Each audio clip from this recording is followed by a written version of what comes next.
Yo, halo guys, balik lagi di channel Bacotin Balapan, tempat di mana kita akan bercerita seputar dunia balap Formula One.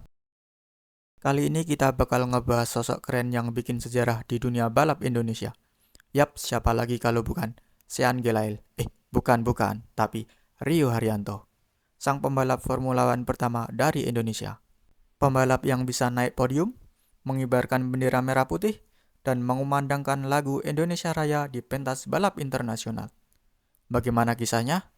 Begini ceritanya.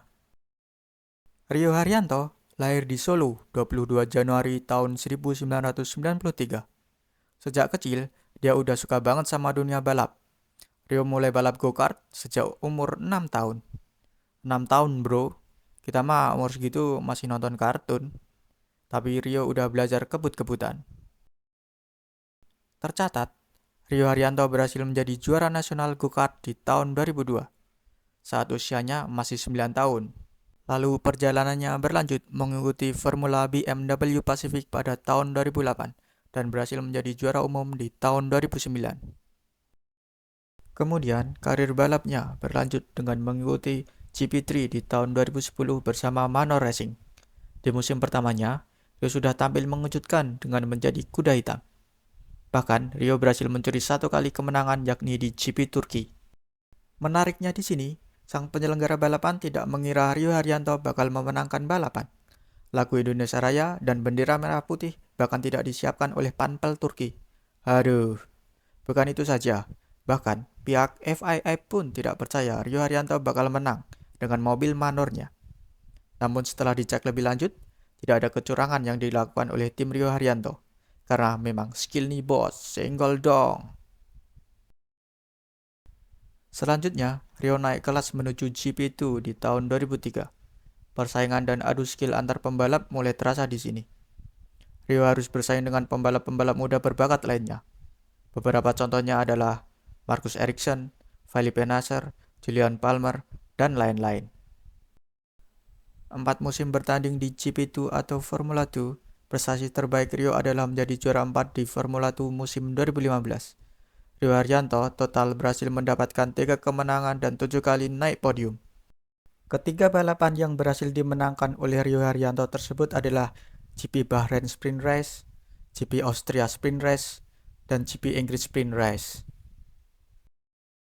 Kenapa pada waktu itu Rio Haryanto hanya mampu memenangkan 3 balapan sprint race saja? Ya karena timnya yakni Campos Racing kurang kompetitif di papan atas. Bermodalkan masuk papan tengah waktu feature race, Rio bisa mempertahankan posisi depan waktu start dan mencuri kemenangan saat sprint race berlangsung. Posisi ini sudah cukup untuk mengantarkan Rio Haryanto mendapatkan FIA Super License untuk bertanding di Formula One. Tahun 2016, Rio Haryanto resmi menjadi pembalap Formula One untuk tim Manor Racing sebagai pay driver. Yes, akhirnya mimpi penggemar Formula One Indonesia untuk menyaksikan pembalap Indonesia di Formula One akhirnya terwujud. This is Indonesia, you know. Rio Haryanto akan berduet dengan pembalap asal Jerman yang menjadi pembalap Akademi Junior Mercedes, yakni Pascal Wehrlein. Sayangnya, Rio Haryanto dengan mobil Manor tidak mampu berbicara banyak. Rio Haryanto bahkan kesulitan untuk bersaing di papan bawah. Satu-satunya strategi yang bisa dilakukan oleh Rio Haryanto waktu itu adalah menghemat ban. Karena kalau diajak main ngegas, dah pasti itu mobil Manor ampas. Apalagi, waktu itu FIA mengubah peraturan babak kualifikasi dengan sistem knockout alias Battle Royale. Woi, itu Rio Haryanto 2 hari 2 malam mengitari lintasan. Gak akan bisa menandingi kecepatan abang jago Sir Lewis Hamilton di Mercedes. Sistem kualifikasi tersebut hanya bertahan selama 2 balapan dan kembali ke sistem yang lama karena kritik dan hujatan penonton. Kayak di Konoha aja nih penonton Formula One. Penampilan terbaik Rio di Formula One adalah di balapan Monaco. Rio Haryanto berhasil finish di urutan ke-15 dari 22 pembalap yang berlaga. Itu pun karena juga 7 pembalap lainnya yang tidak bisa menyelesaikan balapan.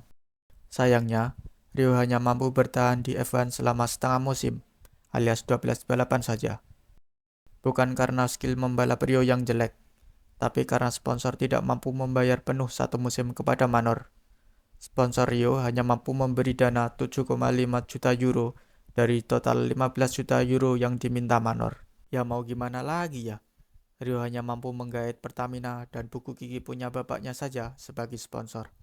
Tidak seperti abang jago kita, Sean Gilael, yang bisa gait banyak sponsor, seperti Pertamina, BNI, IN Time, Dana, hingga jagonya ayam KFC milik bokapnya tentunya. Hingga akhirnya, Rio Haryanto digantikan oleh Esteban Ocon dengan sisa balapan Formula One tahun 2016. Yang mana dia juga tidak mampu mendapatkan 1 poin pun dengan mobil ampas Manor F1-nya. Walau singkat, kehadiran Rio di F1 bikin bangga banget. Dia jadi inspirasi buat banyak anak muda Indonesia buat bermimpi menjadi pembalap Formula One, termasuk yang baru bisa nyalip mobil di dalam game saja. Selesai di Formula One, sayangnya Rio memutuskan untuk gantung setir. Meskipun begitu, dia tetap aktif di dunia otomotif, jadi pembicara, brand ambassador, dan bahkan sempat kuliah bisnis juga. Udah ganteng, pinter, punya masa depan cerah, ini mah paket lengkap banget calon mantu idaman. Tapi jangan mimpi, Rio sudah menikah pada tahun 2024 lalu. Jadi itulah guys kisah singkat tapi super inspiring dari Rio Haryanto. Buat kalian yang punya mimpi, ingat Rio. Dia bisa buktiin bahwa orang Indonesia juga bisa bersaing di level tertinggi dunia. Asal punya skill, kerja keras, dan ya punya uang dan sponsor banyak juga lah. Kalau kalian suka video ini, jangan lupa buat like, subscribe, dan nyalain loncengnya biar nggak ketinggalan cerita-cerita balap keren lainnya. Tulis di komentar juga kritik dan saran kalian, atau masukan cerita apa selanjutnya yang bisa kita bawakan.